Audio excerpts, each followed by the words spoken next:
Welcome to Rolling Recklessly, the Warhammer podcast where dice decide legends, paint never dries, and every roll tells a story.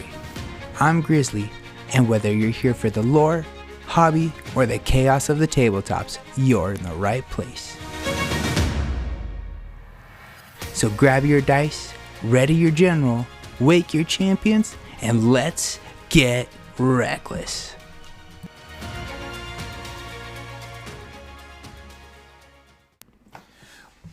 Welcome back to Rolling Recklessly, the podcast where we roll low, go in high, and come back crushed and defeated. Welcome back. I'm back here with Jesse, coming back from the Scorched Earth Open tournament, where, I had a great time. We got to check out a lot of the competition. Like I said, it was a very fun experience that I'd never had happen before. I got to meet a lot of great people. We did definitely see that there's like lots of things in life, there's levels to this. But I'm here back with Jesse, and we're here to talk our opponents, talk how our mindset was. We'll talk over our list since we didn't get to review those over last time, where we'll sit there and go through what happened, go through how some of our games, some of our more memorable moments went through. But welcome back, Jesse. I'm happy to have you back. I'm excited to have you here. On the ride home, you described it as eye-opening, and I couldn't agree more. This experience, like you said, very fun, but also eye-opening, like a triple-layered cake, man. This thing has got levels, and I feel like this was the first step towards getting to that level. So this was a necessary pain for us to endure. But yeah, going 1-4. It hurts just like they said it would on the forums. But, I had a great time at the Scorched Earth Open. House of Hobbies, those are some really cool guys and gals, and so many cool teams. Strike Last Gaming, East Coast Heretics.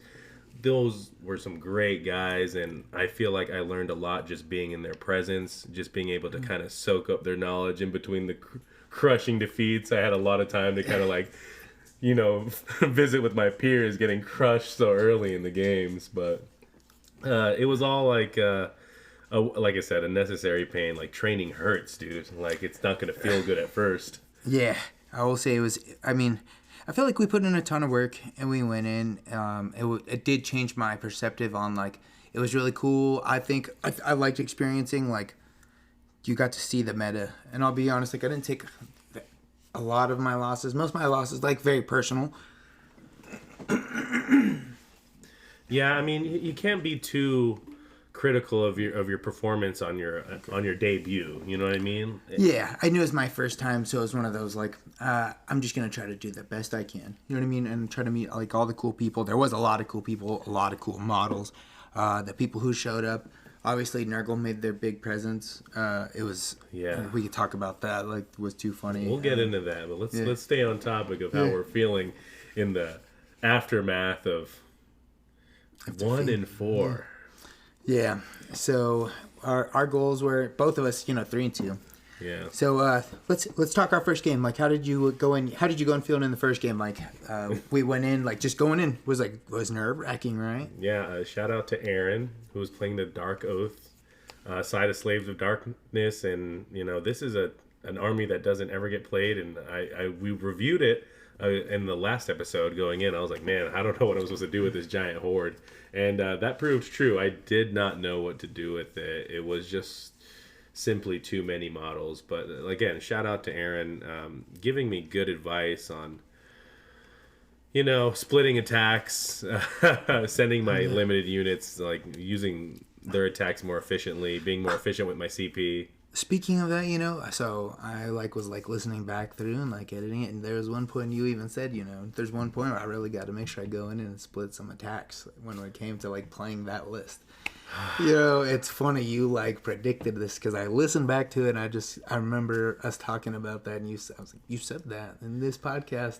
Oh man, that's crazy. And so it's even having the pregame know-how, you kind of seize up in the moment. Yeah, man. It was, you just had to make decisions. Yeah, and I could tell I was playing a pretty adept player, and he later on went to go 3-2 and did a fantastic job. But it was eye opening. I wish I would have followed my own instincts and my own advice. Like, I got to listen to our own podcast before I go to a tournament, I guess.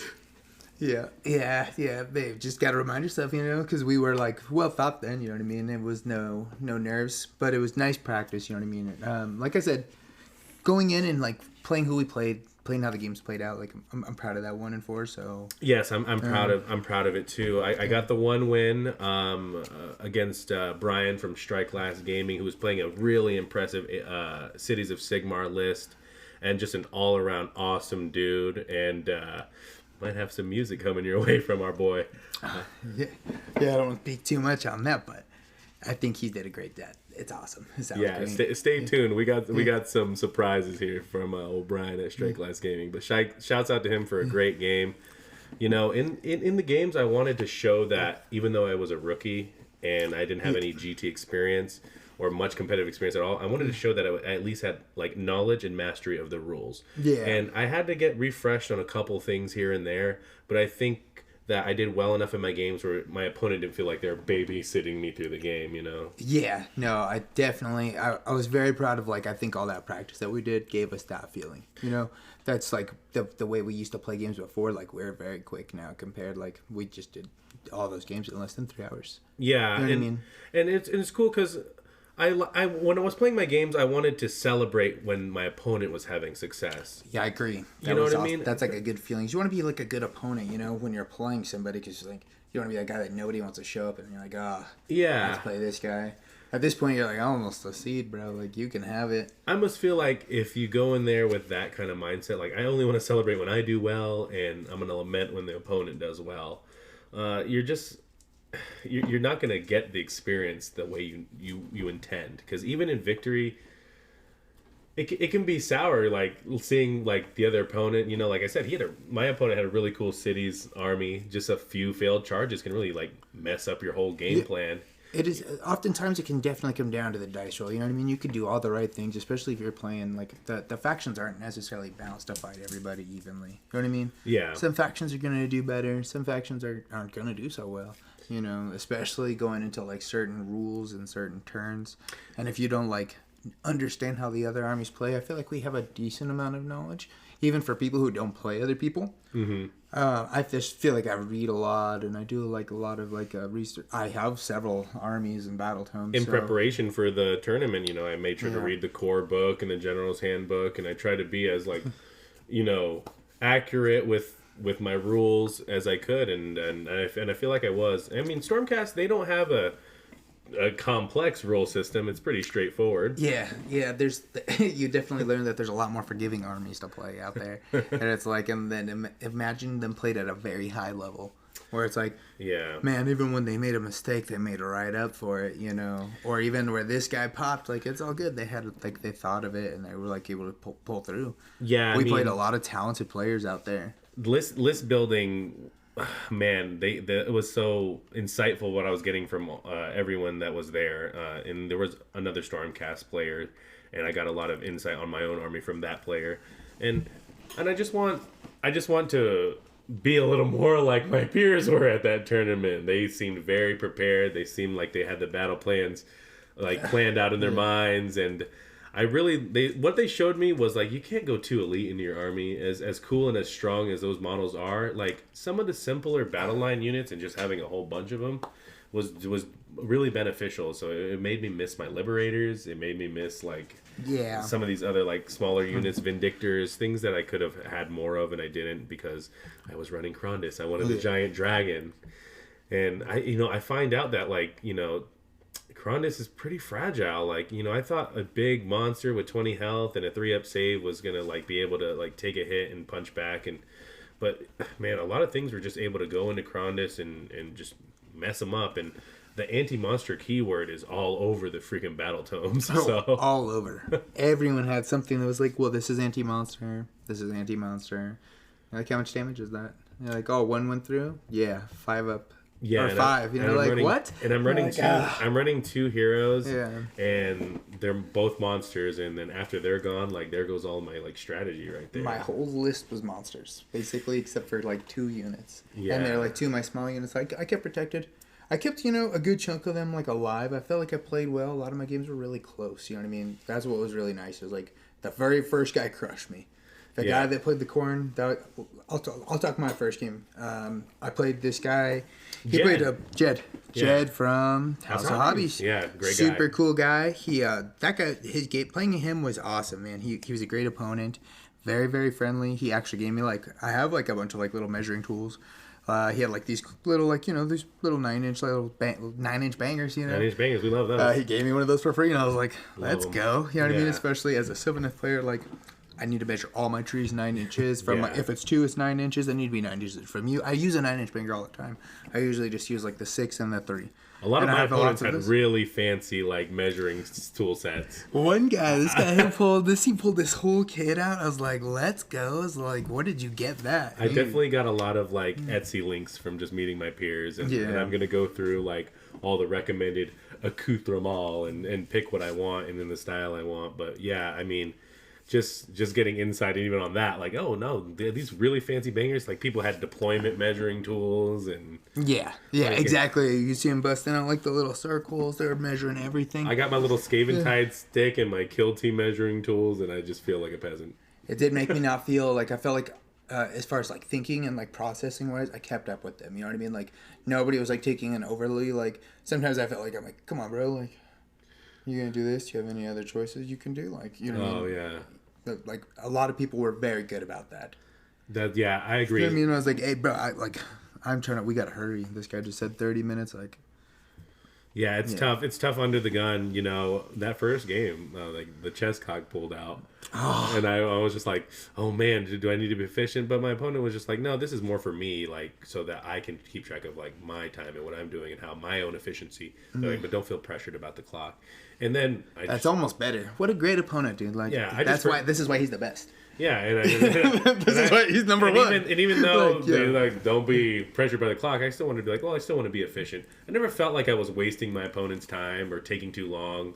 Yeah. Maybe I needed to take a little longer and think a little harder. 100%. I felt like I got kind of more nervous towards the ending of the games. A lot of people, it'd be, I don't know, a lot of them are very close. Every game was very close until the very end. If anyone had a significant pull away, it was turn 4 and 5. They got maybe their 20 points. Yeah. You know what I mean? Got 15 points at the end. I felt a lot of this tournament, it was weird. I scored pretty high. Turns 1 and 2 and 3, I was leading. You know what I mean? Normally, still playing with you, you scored. I know you're going to score your turn 1. Yeah. It's very hard to stop that, and what I have to give up to stop that, maybe, I don't know, maybe you're supposed to give up to stop that. I don't know. Yeah. It's really hard to think because, now that I played very cagey and I played, very defensive, and I had a lot of my units left. And like I said, I feel we did pretty good. Alariel, she died a few times, but every game that it ended, she was on the board. So that's good. That 4-up, which is nice. That actually came in super clutch for me several times. Yeah, that's amazing. And Sylvaneth had another list at the tournament too. That guy I think got 4th place. He's a Matt Newen, the Nuge. He had the jersey that said the Nuge. Oh, yeah. I love that. Yeah. Yeah. I didn't get to chop it up. He was probably too busy winning, but yeah. We were on the opposite side. We were playing the other ends of the tables. Yeah. He was playing up at those top 2 tables. Yeah, we were on the other side. It's gonna take me a while to get up to those tables, but even those guys were all very friendly and super cool. Yeah. I'm looking forward to getting crushed by them in the future, but I feel like I needed to go there. I needed to meet these people. It was exciting to see this side of the hobby. Who was your first player that you actually speaking and meeting these people? Who was your first player? It was Aaron with the Dark Oath. Okay, yeah. Second. Who was your second game? Oh man, I'm trying. Oh, that was Brian with the Cities of Sigmar. Okay, and what did he have in his list? He had the 2 tanks and Talia, and then the other Griffin thing that isn't named. Oh, he had the hero that's on the it's a Manticore, right? Yeah, so it's two big Griffins, 2 big tanks, and then a huge block of those Cavalier Knights. Okay. You know what I'm talking about? Yeah. No, exactly. The guys riding the horses, yeah. The guys riding the horses, and they were led by the captain guy riding the horse. Yeah. And then he had this other kind of I don't know, it looked like a dude pulling a cart. Pontifex Sinistra. Yeah. Yes. And then also Chaos and Toll. Chaos and Toll. Nice. Okay, nice. Yes. And it was a really, really cool list. And painted really well. And based and kind of like covered in like, you know, the terrain snow. A nice, cool terrain snow effect. So it looked like cities of Sigmar like fighting through a winter battle. It looked really cool. Oh, you know what? I walked through. So at lunchtime, we walked like they had like all the armies displayed, you know, for judging. I just went through and like, you know, walked through like everybody like had all their stuff showed off. It was really nice. I think I saw that one. It's like he had like a cannon or something too. Like it looked really good with the snow. Yeah, I remember seeing that on something. Yeah, and you know, I saw that snow effect on a lot of armies. I was like, man, I kind of want to try that out. Like, what if I did corn in the snow? Yeah, that would look Christmas sick. corn. Yeah. Merry Christmas corn. You could do it. Red and white looks really good together. We both know that. You know, My third game was against. I mean, his name kind of slips to me right now, but he was playing Soulblight Gravelords. Oh, nice. That Prince Vordry list, right? Yes. Nice. Yes. Okay. And that's when my prosecutors got a Vordry down to 1 health on the first turn. It merely made me regret wasting some of my shooting on some of the neighboring units, but it proved to me. And speaking of that, in the tournament, the prosecutors did a lot of work and were a lot of value for me, and my regret was not having more of them. Yeah. This like tested us really, like our list, you know what I mean? Like we played, like I feel like I had a fun list. It's like a relatively competitive list. There's a couple of things I could have switched out and done maybe a little differently, you know what I mean? Yeah. But I feel like I brought a list that I knew everything, you know what I mean? Like I felt confident in this list. Like even if I roll low, I'll be relatively competitive. You know what I mean? It'll be a close game. You might edge it out like at one point, but there's a very good chance I could do that to you. And these couple rolls could determine that. You know what I mean? And you're one of like the better people in like the countries or like at least this part of the world. So it's like, oh, nice. You know what I mean? Like I'm like barely losing to you. That's sick. Like that's like a measurement for me. Yeah, it felt good to keep up and like be able to like, you know, at least play in the same arena. Maybe not at the same level, but we can still stand at the table and be equals and try to roll this thing out.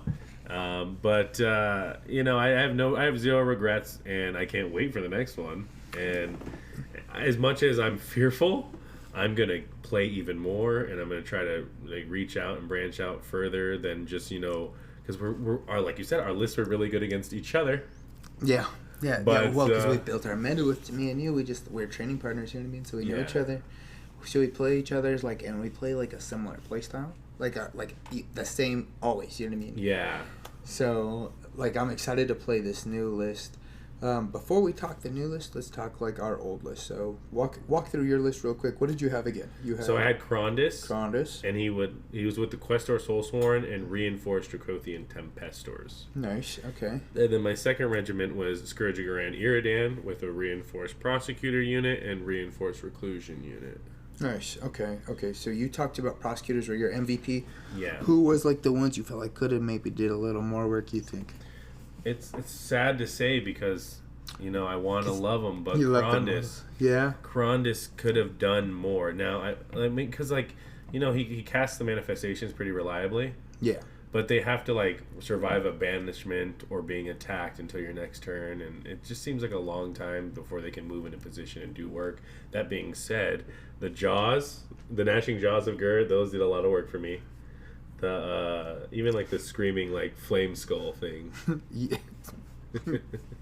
It did work. It did work, man. Yeah, the jaws. Yeah, it makes me think of this song. I can't think about it right now, but I think it was funny. It reminds me of this song. Yeah, I like the jaws, and I was glad I had him. But I just feel like, why did I bring these manifestations? Like, why do I need these casts? Did they Unbinding didn't really come in to play as much as I thought it would. I unbinded the manifestation, the incarnation that the Identit did. Yeah, I banished it. Ooh. Yeah, I was like, boom, I hit it. I was like, oh my goodness. I was like, so you know when I get like at a certain point in the deepness, like, I got extra spells to cast, you know what I mean? Like, I don't know what to cast. Like, all my stuff is out. Like, All my trees are out. Yeah. All my guys are healed. Yeah, the table's set. I'm pretty set from here. I don't really need to do anything. Like, what can I do to maximize these points? Yeah. That's when I start hitting people with the Horde Breakers. Oh, we'll talk about that. The Horde Breaker was good for you? The Horde Breaker was you? nice. That was the thing that came in clutch for me. That was like out of all the things, like, Is it cast what is reliably? this guy? Yeah, and all my spells went through.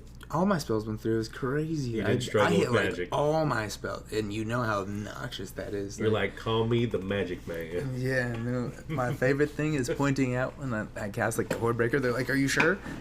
And I'm like, "This is what it says right here." Like, they're like, you can measure it from where, like, from the wizard. No, I'm like, well, that or the trees, and Yeah. you're right here by these trees. And they're like, Yeah. how close? Like 6 inches. Yeah. And they're like, Hurtful. yeah. And I know some people had big brick Yeah. units, 20 models, 40 models. Multiple times I rolled 20 dice. Yeah, and it's like, What was the average like of those that were mortal? I had at least hit like 5 or 6s, and like that's knowing me, like, dude, that's consistent. It was nice. That's cool. Yeah. Even in the low units. I feel like I said that in the podcast that your Horde Breaker spell is going to be pretty good. Did you really? I feel like it too. Nice. Dude came in super clutch. I was much more surprised that once it hit a couple times, I was like, I'm gonna do this every time. Even your 10 unit, I'm gonna hit it with like, and even that did like 4 or 5. Yeah, I mean, when I played the Cities of Sigmar, Brian's list, he had that like ogre-looking guy with the sniper and the like nest on his back. You know what I'm talking about? Yes, yeah. He's a really cool model. Yeah, forgive me for not knowing it, Yeah. Brian. You can reprimand me later, but all I remembered was hearing, this gives my entire army +1 to hit. And I was like, I'm going to go first and fly right at him and try to pop him. And the prosecutors went in, they did their shot, they did their damage, and got him. I didn't have to worry about that for the whole game after turn 1. I'll give you that. You're like a very like if they call it a scalpel. You know what I mean? And you show it perfectly. Great example of like, let me show you how it's done, boys.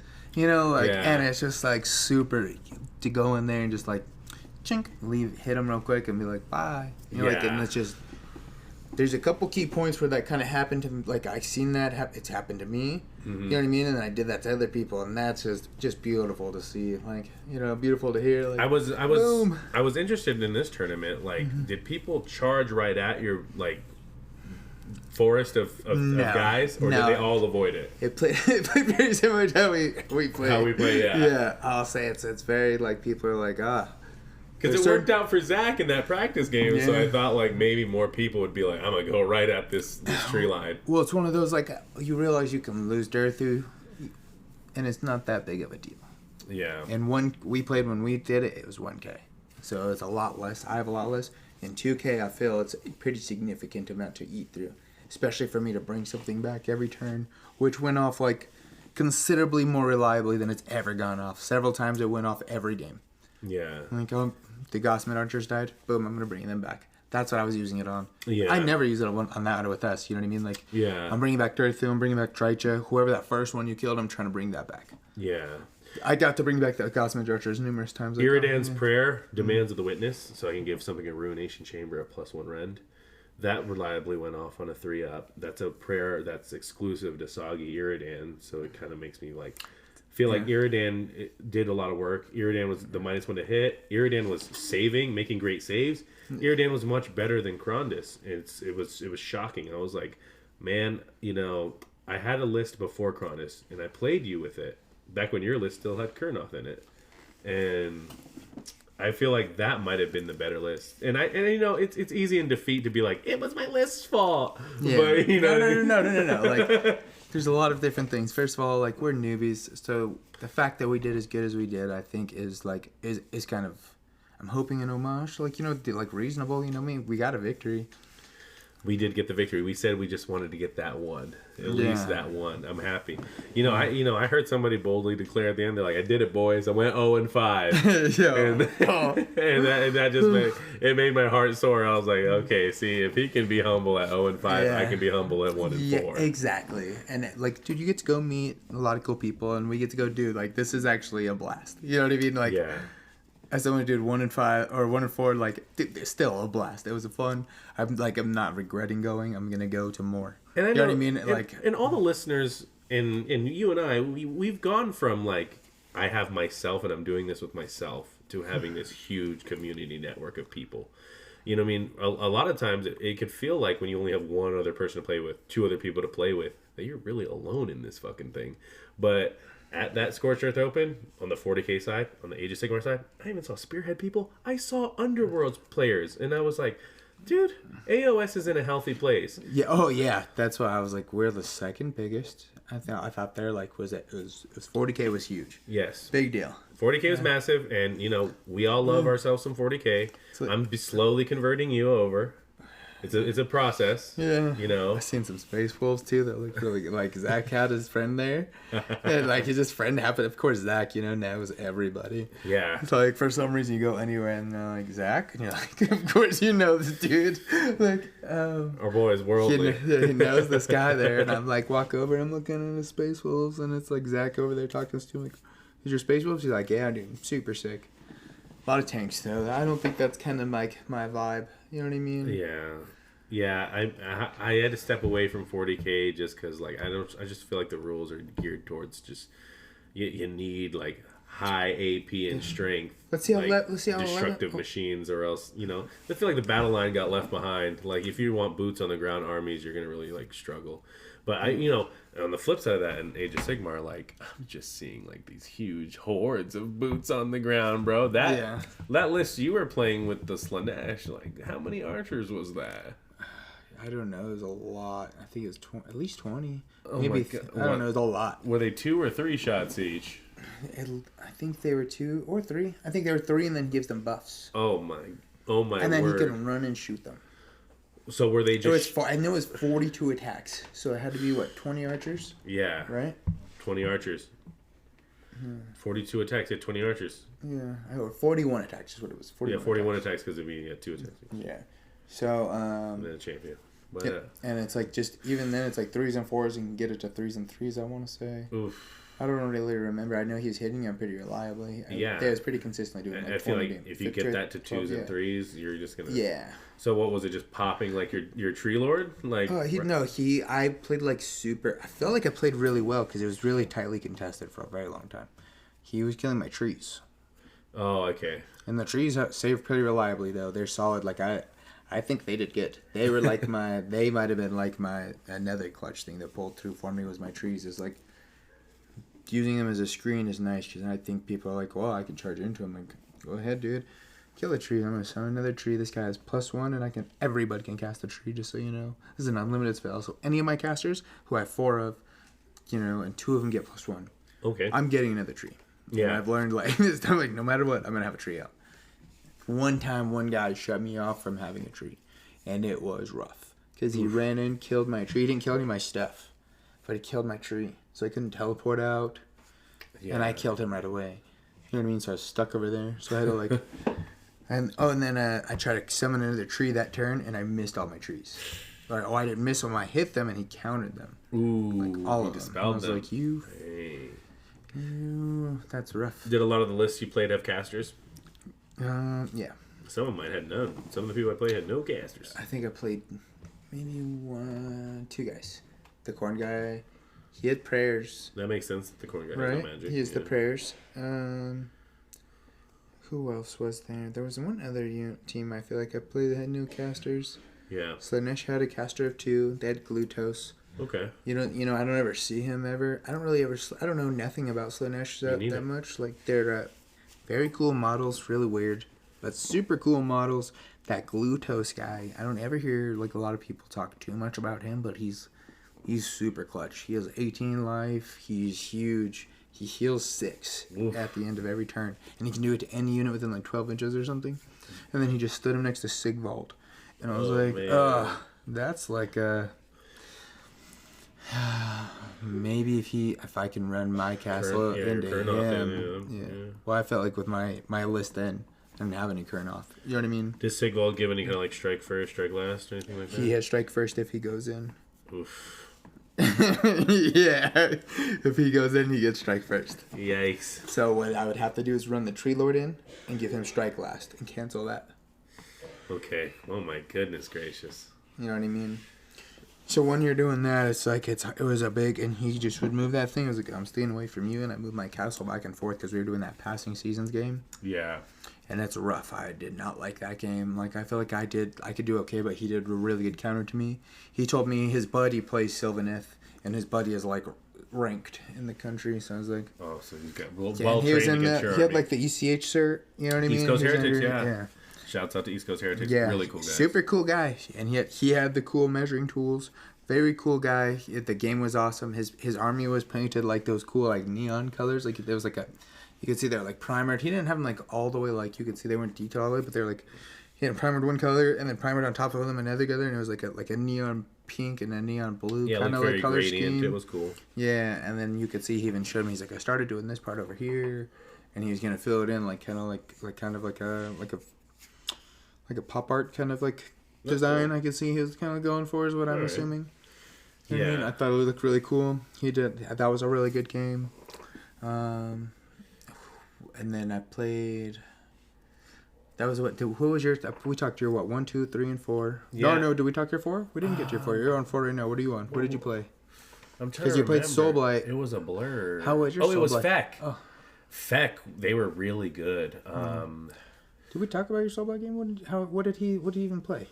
He had Vordry and those knights. Yeah, that's all it was. Yeah, and some Barrel Guard, and man, the knights are what was doing the work. Yeah, the knights. That's what I remember in that list of knights. I remember Vordry.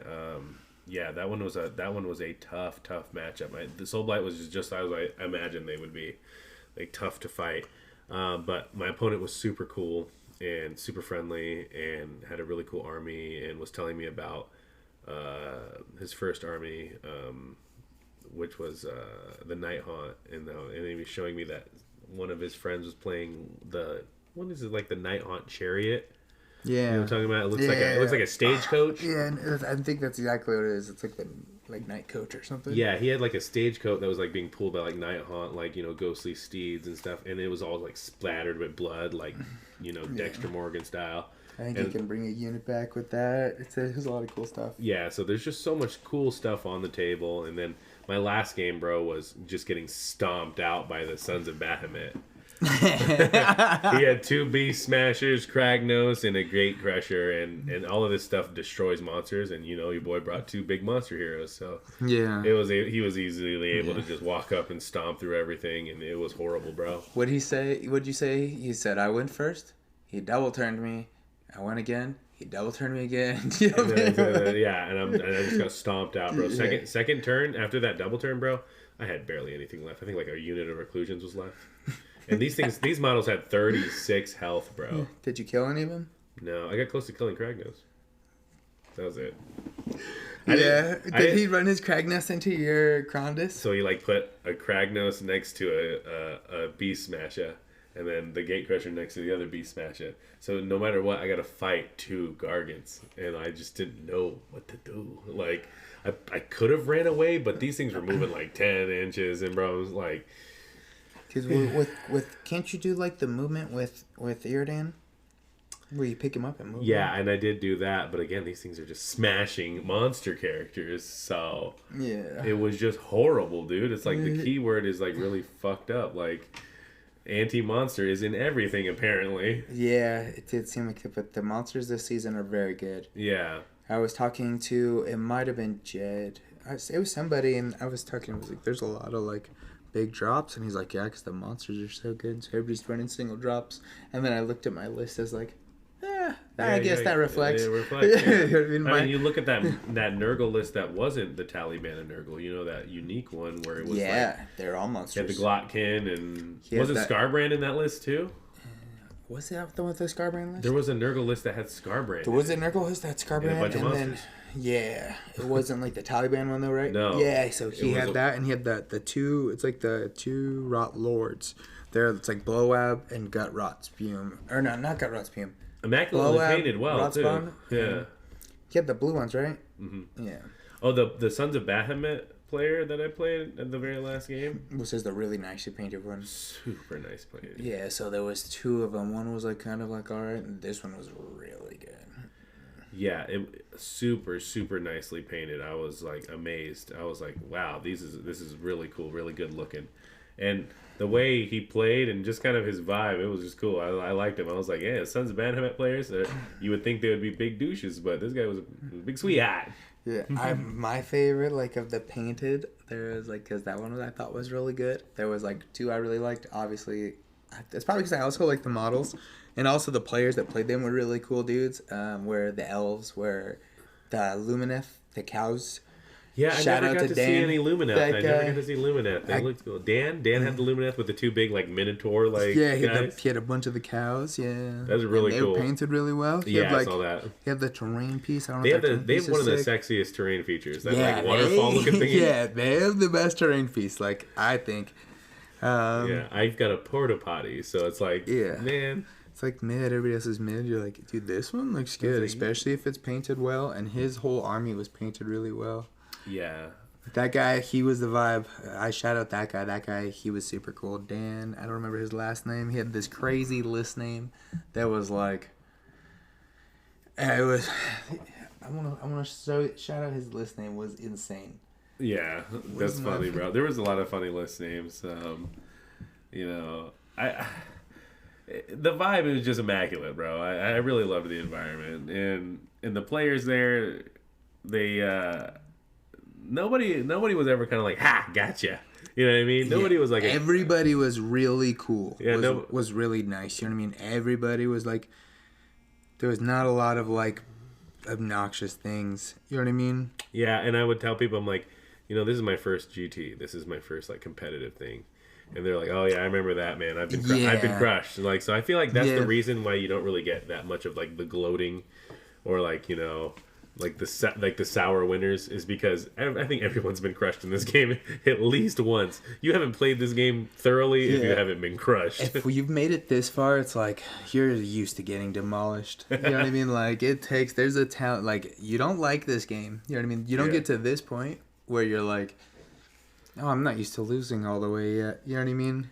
Yeah, this is a great game for like people who want to gamble but are terrible at learning casino games. I found this guy's list, like Dan Sanchez, that's his name. Super cool guy. I think unfortunately he went like 0-5. He was one of the 0-5 guys. That's my boy right there then. His list, like I said, awesome list, bunch of cows, super cool terrain, like he had the best display when I walked through the like painting thing. Yeah. It was him and like one other guy, but his list is, I couldn't think of a good name for my list. Something funny and to the point. Movement phase, kind of lame. IDK, and I'm in a funk. You ever just think like, what is it all for? What does this all mean? What are we meant to do with this one life we have? Is our purpose really just to toil away at a desk job, 9 to 5, slowly sucking the life out of our existence? Or are we insignificant that we're nothing more than dirt under a giant's fingernail? I don't have the answers. I just want a funny list name for my plastic toy soldiers. Did you know that there's no character limit on the AOS app for any army name? Seriously. I have a whole list that's just the first chapter of Cormac McCarthy's Blood Meridian or the Evening Redness in the West. Another is an entire Gucci Mane song. Anyways, how are we? Go life? I bet when Cthulhu shows us horrors beyond our comprehension. Oh my gosh, it keeps going. It keeps going. So we get down to the list. I tried Dan Sanchez. It was too much. That's a long list to read. But he had a sick list. It was 2 of the big cows. Yeah, the Light of Eltharion. I love the Light of Eltharion. I think I was shouting him out really high, really well in the last one. I wish I could see his war scroll. I don't have that book. Yeah, we talked about that. We griped about that. Yeah, I was like, I wish I would have got to play Lumineth player. I didn't get to play any Lumineth players. I played first. I played Corden. I got completely crushed by the super nicest guy. And then the second game, I played a guy. I played with him from Focatronics. We played several times. He's a very good player. We didn't get to finish our game, and we ended our game with a dice roll. It was really close, so anyone could have won. He was playing Cities of Sigmar. He had a bunch of the Cavalier, the horses, and like the three cannons. The 3 cannons. Yeah, I know that list went on to do pretty well, and it actually shot down that Sons of Bahamut player that tabled me.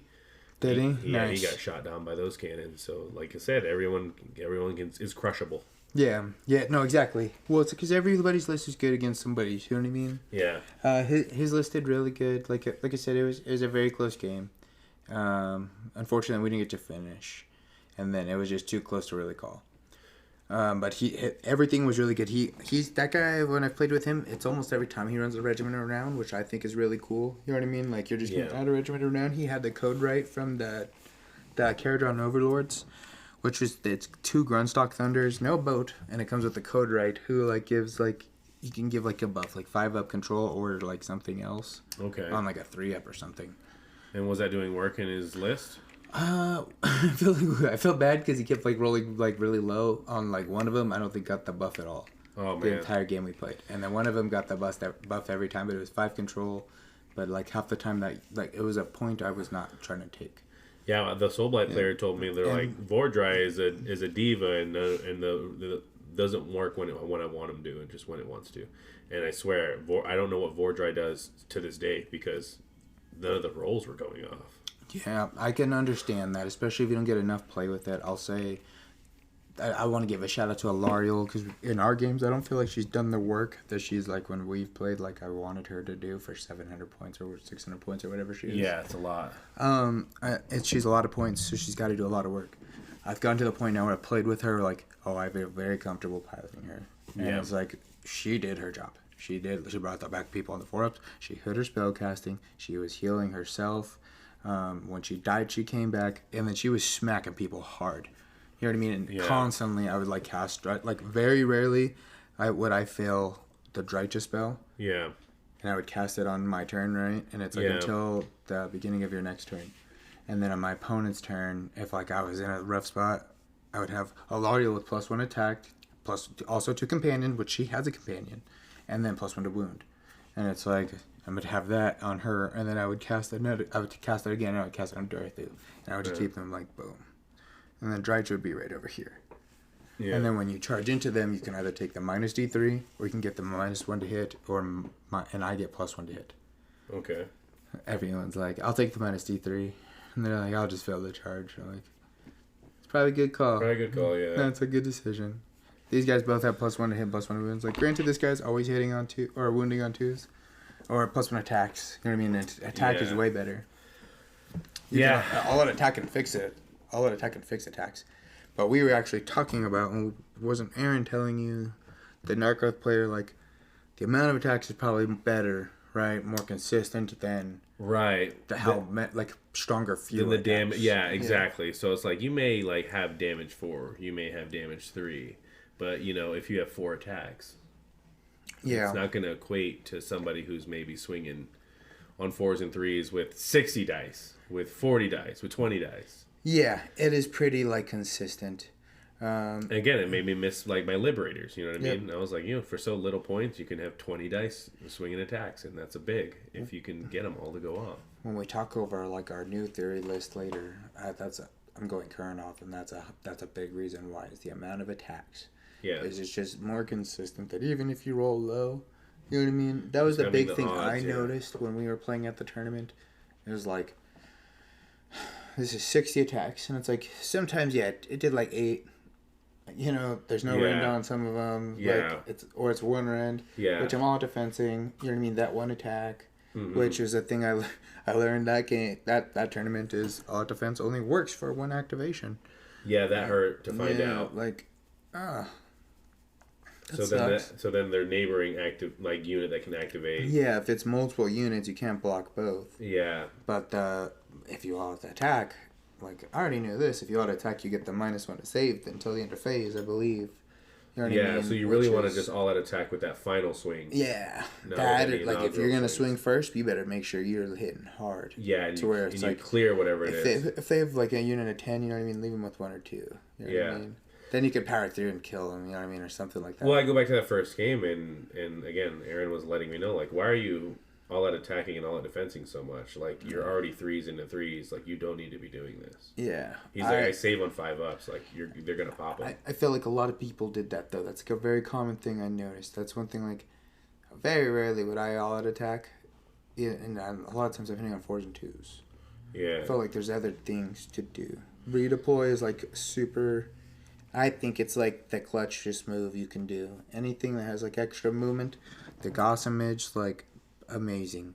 I'm gonna shoot you and then I'm gonna move d6. Like there was several times I'm gonna shoot you and I'm gonna move 6, and it's like cool. And I did that on a counter shot, so it's like cost me 1 counterpoint, and it's like oh I hit you with like 4 mortals, killed off 2 of these guys. You know what I mean? Shot and then move back 6 into like a screen, and it's like now here's the Tree Lord Ancient I had right there. So it's like, okay, nice. If you run into him, you're going to run into combat with all of these guys. And he gives out Strike Last on a 4-up.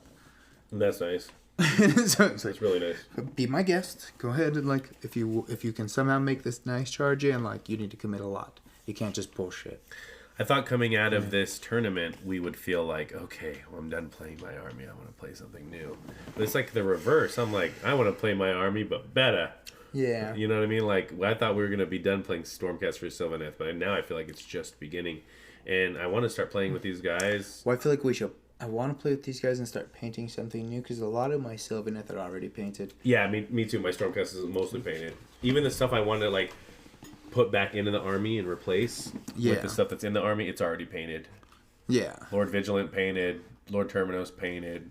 You know, more prosecutors, it's not going to be too much. Dude, they painted, they were at least, like...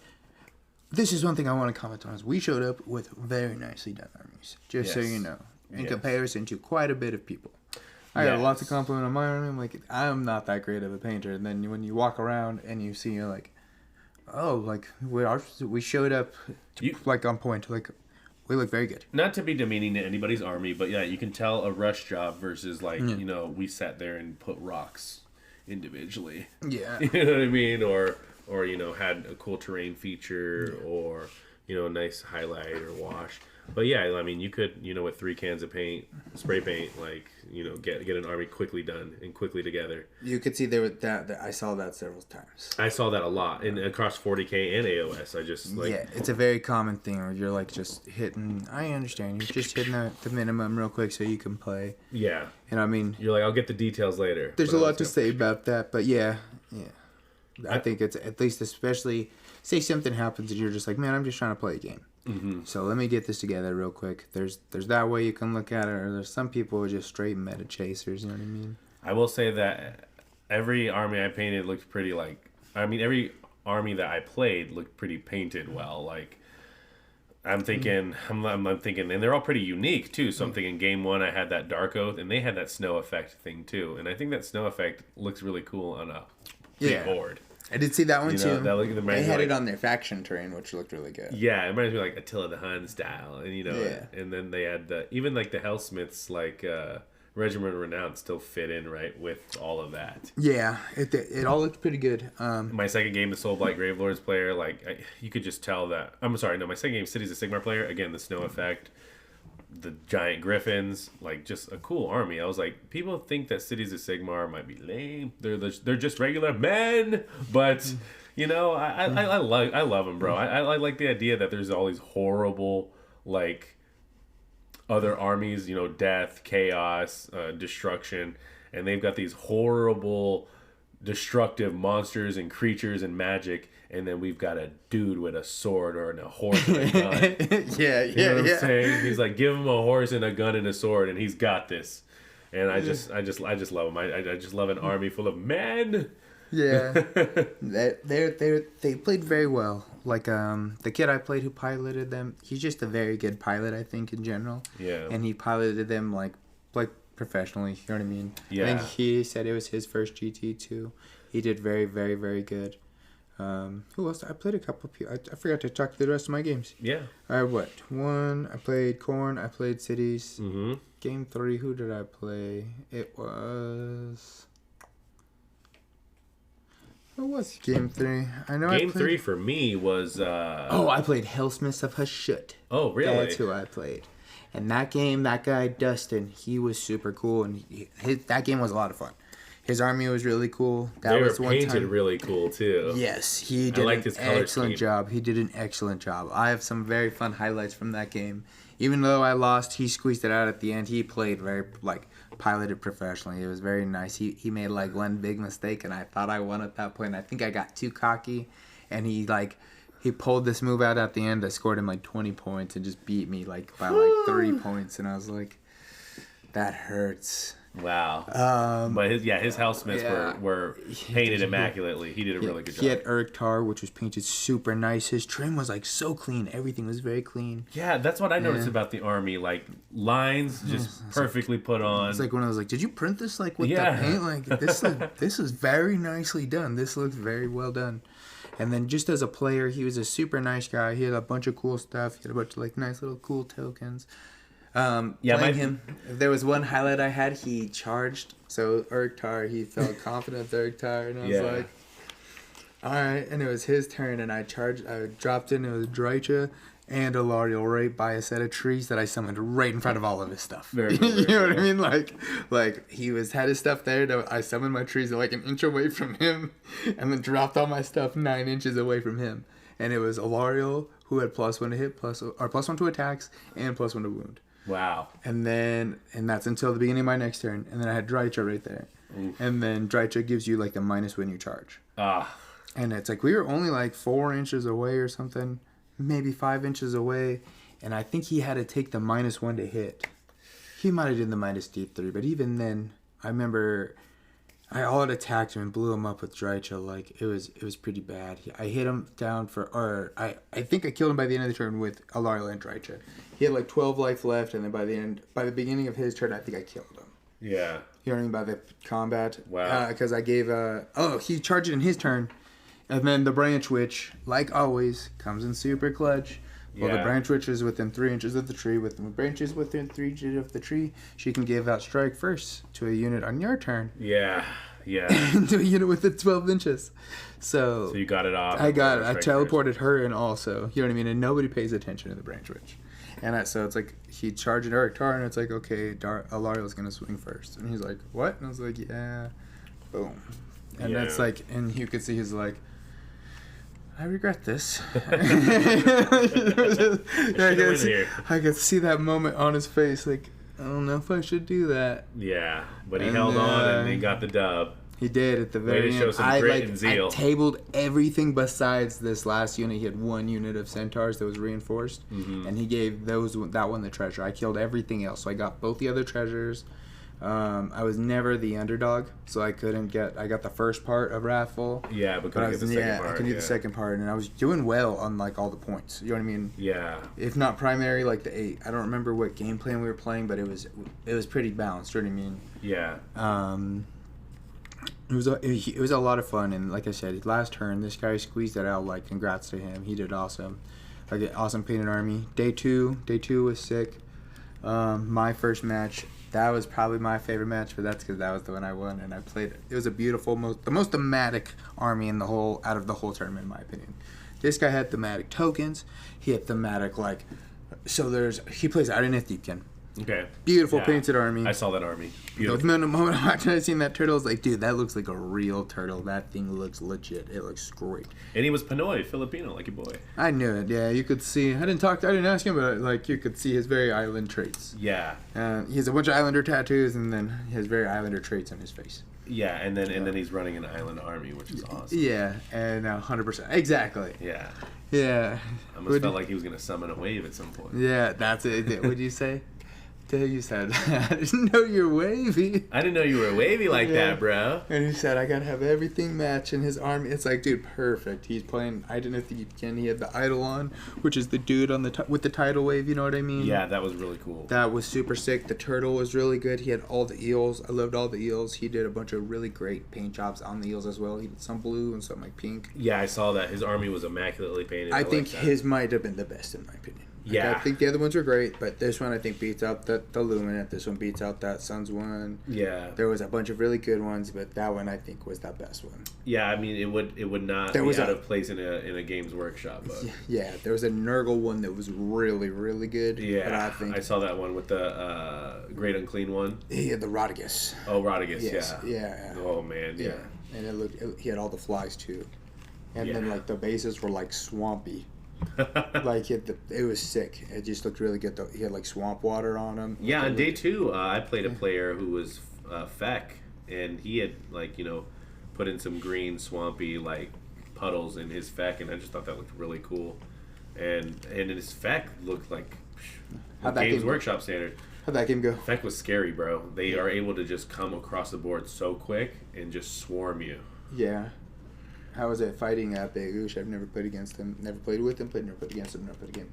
It was nice. This tournament was a very good, nice introduction to all the different armies. I don't think I played the same one twice. Oosh has awesome abilities, and I see why you have him. Unfortunately, he was playing my Ruination units, so they're able to ignore Oosh's ability. On a 4-up, I had Iridan nearby. Yeah, you're a great counter to him. I can re-roll that. They have the Reclusions have 4 Memoriams that give them a +1 to that Ruination rule. So, and again, that's what makes me want to get more Prosecutors. Wants to make me get more Reclusions, and I think I'm actually going to secure some. So, I want to hear more about your game 4 though. Like, who was your opponent? I played. His name was Nigel Luciano, I believe. He ran Identith Deepcan, like I said. It was a really nice painted army. They were really sick. He played really good. It's cool. They're like a moving castle, and the turtle gives in like a bubble. It's like +1 to save or -1 to hit, something like that, something along those lines. And you could see he would just like move the eels around with them, and we were playing the one the Grasp of Thorns. Okay. So you would like entangle the opponent on the objective. Yeah. I felt like in the first round I could score mine. Like I was scoring that pretty regularly. I just have to have more. As long as I could hit a tree, very oftentimes I could either just like run. Half the time I would just deploy on one, and then I would run like something to the other one. A lot of times I could just fly the Gossamids and just take one. Okay. And that gives me. And if they were only deployed on one, then it's like, you know what I mean. I already have more. Did you feel like they earned their place in the list over the weekend? Who? The archers. Yeah, I felt like everybody actually played like really good. Like I said, there was nobody I was like, oh, this guy's terrible. I gotta take him out. I felt like the list was really solid. Everything was really good. It's just like it's a really swingy list. It's like 4 and 2s, and it's a lot of like you depend on all attacks. Like there's a lot of plus like stuff that you want to really go off to make it really like successful. I'm like a low roller as it is, so you have to like. I just have to be real lucky and like depend on like Dorothy gets like a +1 to hit by the trees. So I have to make sure Dorothy's by the trees if I want to be consistent. I have to make sure I get that +1 to attacks, +1 to wounds. So I just have one more attack, and I know that it's like 4 attacks to 5 attacks. It's not like 20 attacks to 30 attacks or anything. Yeah. But it's still that one is nice. Especially with Dorothy, Dorothy can smack you. It's 5 apiece, so it's like. Yeah, it's going to devastate any unit that goes into. We played well. Like I was nice. I castled up like I always do. You know what I mean? I ran my big castle. I did the big trees in the beginning. So I had like a big bubble. You could see he was intimidated. He wanted to come in. I didn't want to come in. But we just like took the unit, like the objective across from each other because it's 4 in the corners. So we each had 8. But I scored. I did it he did it first. I think I took one from him, is what it is. Because I did Wrathful. Yeah. And then no one controlled the other one, so I had more or something. I want to say it was something like along those lines. So you were able to efficiently score. Yeah. No, I flew the Gossamids in to the right, because I was in the bottom left-hand corner. Flew the Gossamids into the right objective. They took that objective right away. Did you go first in this game? He went first, but he wasn't able to make it there. Oh, I see. And he was just outside. Oh, man, too bad. Yeah. Well, it was nice because I went and took it. So I had that and I had mine, and then I moved up to the top one. He didn't have that one. Because he spawned on that one, and then he teleported away in his turn to try to take this one and didn't get it. Okay. And then so I had all 3. You know what I mean? Okay. So by the end of turn 1, I was already leading because I already had more. I didn't kill anything yet. And then turn 2, he took I ran the Gossamids away as best as I could. And then he killed most of them, and he pinned one in. So I just tried to hold that one. And then he just had his whole army shoot. It was like his castle had moved in to take that objective from the Gossamids, and they just got caught, Oh, man. And it was literally just like a firing squad because he had 20 Reavers, and then he has the turtle, and then like each of his heroes, like I want to say a hero or 2 of them shoots. So it's like, okay, like, this guy's dead. And then he also summoned up it was really cool to see. He summoned up the Incarnate of the Deep. You don't ever see the Incarnate of the Deep just because it's so high to cost. You know what I mean? To cast on at 8. Yeah. He got it off, and then he also got both the tendrils off. Wow. Which was really cool. I actually banished it later in the game. Oh, too bad. Yeah, I can see. Super thematic. I can see his list was super thematic. Like you said, he had super cool tokens. He had like these anchor tokens, and then like he had like beach signs that he could like hang on to the anchor tokens. That said like. So like they're like Daughters of Cain, where it's like there's like a skill tree they can climb, and they can switch back and forth between one or the other. But they like if they switch, they have to start from the beginning of the other, and they can't pick the same one twice. Wow. Or you could climb up the next one. You know what I mean? So like he would switch back and forth. Like, oh, I'm gonna use this for this turn. I'm gonna use this for this turn. I'm gonna use this for this turn. Okay. And it's like a different battle trait. Like sometimes one is a teleport. One is like -1 to hit. But he had a little thing to hang on the anchors. Yeah. That's super cool. It says crit 1 to attack. And everything looked really good. His bases looked really good because normally it comes with like those like. You know those like clear see-through bases? They're kind of bullshit. His were nice. They were not clear bullshit bases. He had like these like cool like decorative like they almost look like sunken like Roman statues and Greek statue like dude, it looked really good. I was like, dude, you did a great job. This is sick. Yeah, that was a really eye-catching army. Like you could spot it from across the auditorium. Like you're like, oh man, look at that one. I felt like our game looked really good. Just between mine, like mine is like kind of like kind of basically painted. Like I said, I felt like we showed up, and it looked like our armies looked really good, especially in comparison to what some people showed up with. Yeah. But like I felt like our battle looked really sick. You know what I mean? There was a lot. Everybody's like based well, like looks nice. Like everybody was painted well.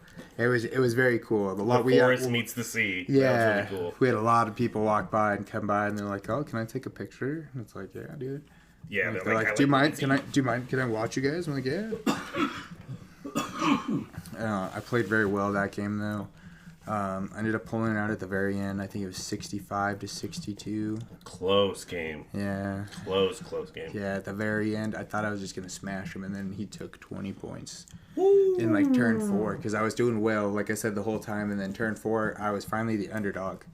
And I was able to fight him with more than half of my guys for the second part of Wrathful. Yeah. You know what I mean? It's tough to hit if you're up the whole game. He double turned me too in turn 5. So forced you to be the underdog. So that's like finally unlocked the tactic. It was like finally, bro.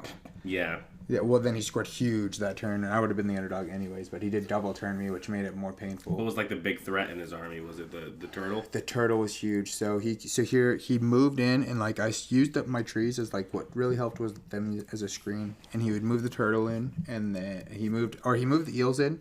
And I fought with Drycha, and I killed a bunch of the eels and the tree lord. I moved them. I moved them as a 2-pack. I move all the big trees. If I have to separate them, I try to keep them in 2s. And Drycha is a great one to leave by herself because she's very she doesn't seem like a lot, but then she smacks you super hard. Wow. So he moved the eels in, and then I had the branch, I moved him in with the tree lord ancient, and I was like, okay, well these guys have strike last. Yeah. I get to select first. Oh man. Well, I'm gonna swing with Drycha. Drycha's gonna kill this unit, so it's not even gonna get to swing. Yeah. Here, you can go. And now it's like, oh, now I have a tree lord over here who's gonna finish the job. Oh. Yeah. Yeah. And then I ran a Lariel in a turn after that, and then he finally moved all his stuff in and pushed him in, and we had like this like pocket in the middle. It was like a corridor. Wow. Yeah, where it was between like 2 big terrain pieces. Wow. And then he brought his army in. He killed a Lariel. And then next turn, I brought a Lariel back, and I had a tree behind him. Mm-hmm. And I brought a Lariel back behind him. Damn. And then Darthu and the Tree Lord Ancient were already over there. Dude. And I had a tree. It was literally like it was the worst spot to be because he like had all his stuff castled in like as like the big turtle, and then the Namarti in front of it and then. He had all his eels in front of it, or whatever was left. There was like 1 pack of eels left, and it was like a partial pack, so I wasn't too threatened by the eels. Mm. And then I still had Drycha over there, so it's like, oh, you're about to die, and I'm about to fucking sandwich you. Wow. And I ran Drycha in, and then I ran a Lariel in, and I killed the turtle with Alariel with one shot. And it was one of those, like, after that, you could see his army really kind of shut off. Oh, man. Because that -1 to save, or what, I don't remember what it is. It's -1 to save, -1 to hit.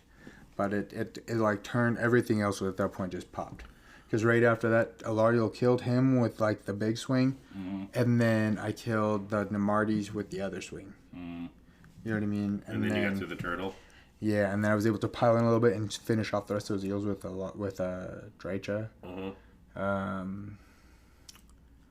Yeah, and then all he had left was like this one wizard, and that was really it. So I like basically tabled him, and I was like, I felt bad because like it's one of those like, man, you put in all that work just to kill Alariel, and for me to come back and like basically use it as like a free teleport, and bring her back with more life than she had.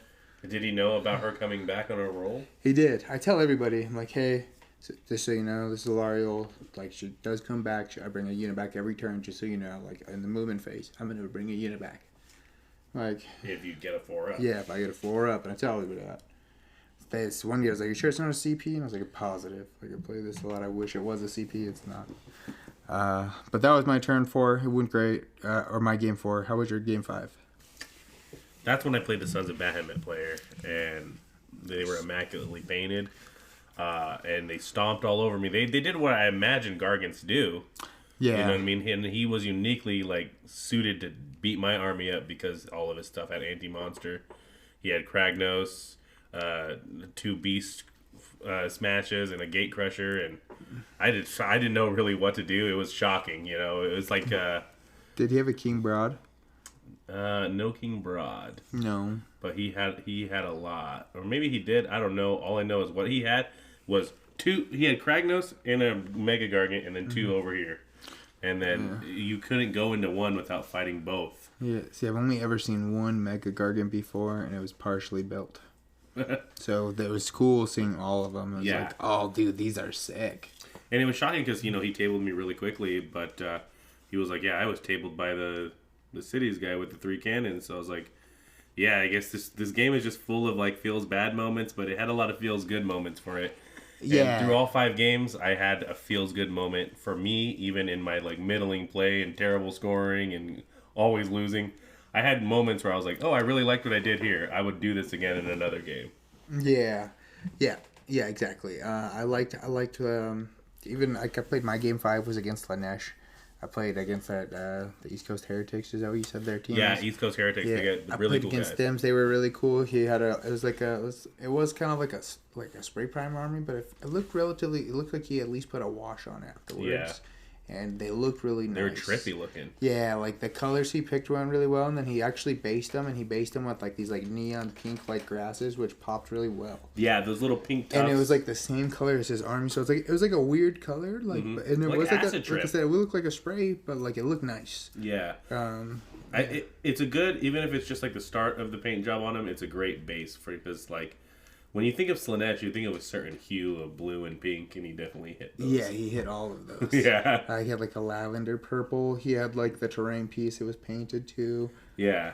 It was super nice. You know, when you're in the store, you have an earth tone army, and I have an army that like, you know, you can basically put on any base.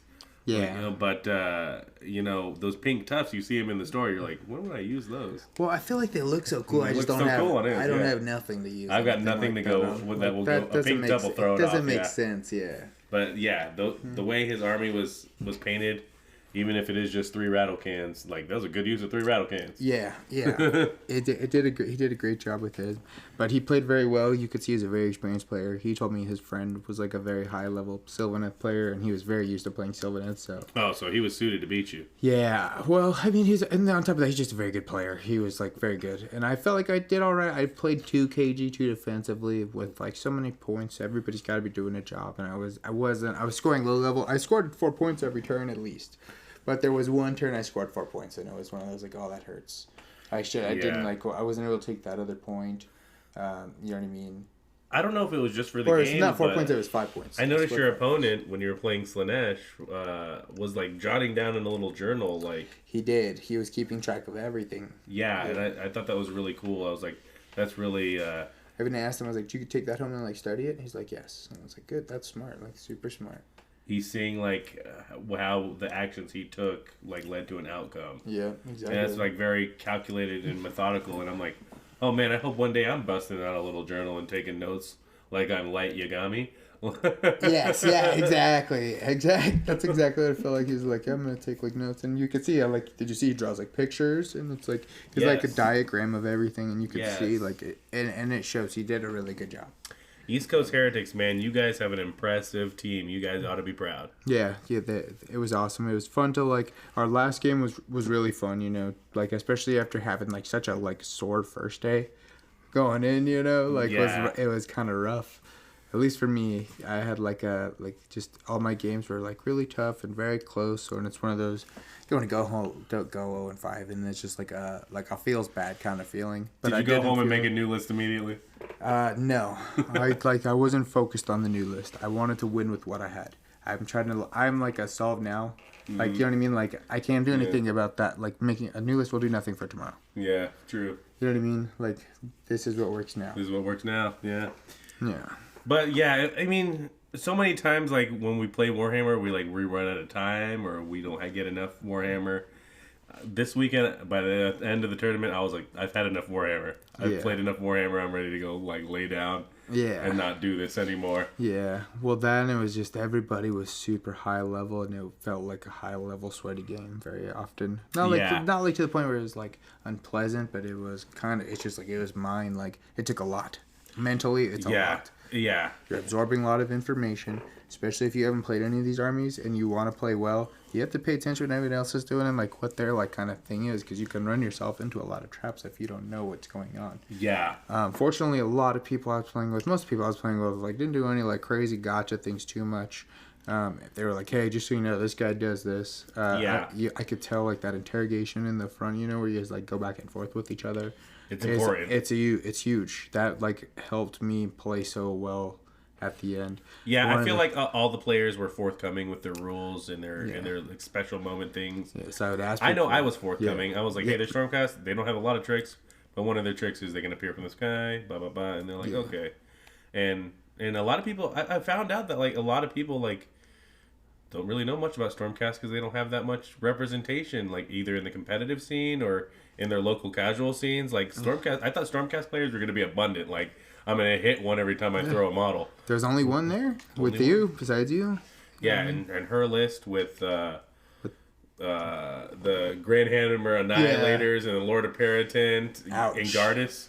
Ouch. Yeah, very ouch, baby. I didn't want. I was like, please don't match me up with her and get crushed by my own army. I was like, it'll be awesome to see, but it'll feel bad to experience. I'm like, I wanted to be this good. I think I asked you last time. I was like, what about the mirror match? And it's like, when that's your mirror match, like, oh, that. The mirror match is the Grand Hammer Annihilator. Yeah, I was like, that's unpleasant. Yeah, I was like, I'd rather get stomped on by Gargants than just smashed down by my favorite models. I'm like, oh, I love those guys. Why are they doing this to me? Yeah, exactly. It's one of those, you understand why people go to Slanesh. Yeah, I'm like, oh man, I need to be guaranteed. But yeah, so Scorched Earth Open, like if you ever think about competing and you want like a good host and a good weekend and a bunch of good guys and gals to play with, House of Hobbies, they put on a great event. Scorched Earth Open, it's a great event. Agreed. Big shout out to House of Hobbies. They did host it was an awesome event. They had a bunch of awesome vendors. They had a bunch of cool prizes. They had, the Warhammer I thought was really cool, and the belt was really cool. Yeah, you get a championship belt. As a WWE fan, like I'm a sucker for a belt. Yeah, that is really cool. I thought that was I am very particularly a sucker to the belt as well. Yeah. The raffles, there was great raffle prizes, combat patrols, kill teams, spearheads, big units. Big units, yeah. They had some cool stuff. They had the ironclad. I thought it was the frigate, and I mean, I would want an ironclad. I want an ironclad. Yeah.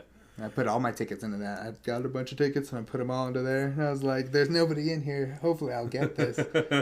I did not. Yeah, I didn't win any raffles either, but some guy named Yoshi won a lot of them. So I think he either just balled out on the tickets or he's the luckiest bastard on earth. Yeah, that is crazy. I just was looking at all the tickets. I was like, Yoshi? I was like, What's the Mario? yeah, I didn't want pizza by the end of the weekend. That was what was on the menu every day. It was just pizza. I was like, I've had enough of pizza now. You said Costco pizza. This is $5. Oh yeah, I was like $12 for 2 Costco pizzas. That's crack prices. I was like, when was pizza the same price as a pack of Newports? It's crazy. Yeah, that is too crazy. But overall, it was a great thing. I'm talking like I didn't devour like 5 slices. Yeah, like I didn't smash a bunch of pizza there. I will say it was coming in clutch. Was like bringing in I brought a bunch of snacks and like water and drinks with me. Yeah. We got breakfast before we got there. That was a smart call. Very smart call. Yeah. It's draining. It's mentally draining. It's physically draining. You build up an appetite. You know what I mean? You're dying for a bathroom break. Yes. All of these things happen, dude. And 3 hours flies by when you're playing Warhammer. It sure does, man. We were going through and they're like an hour and a half, and I was like, if you and I try to sit down and watch a 3-hour movie, we wouldn't make it. yeah, exactly. But we do it with Warhammer. Dude, like for 8 straight hours. Yeah, that was a lot. It was a lot of fun though. I had a blast. That's the fastest weekend of the year for me. Like 100%, it did feel super fast. Like, wow, this is very high paced. It's very high paced. I was thankful my workload today at work was just like light because I was like, I have worked by that tournament. Yeah, you're like, it worked me.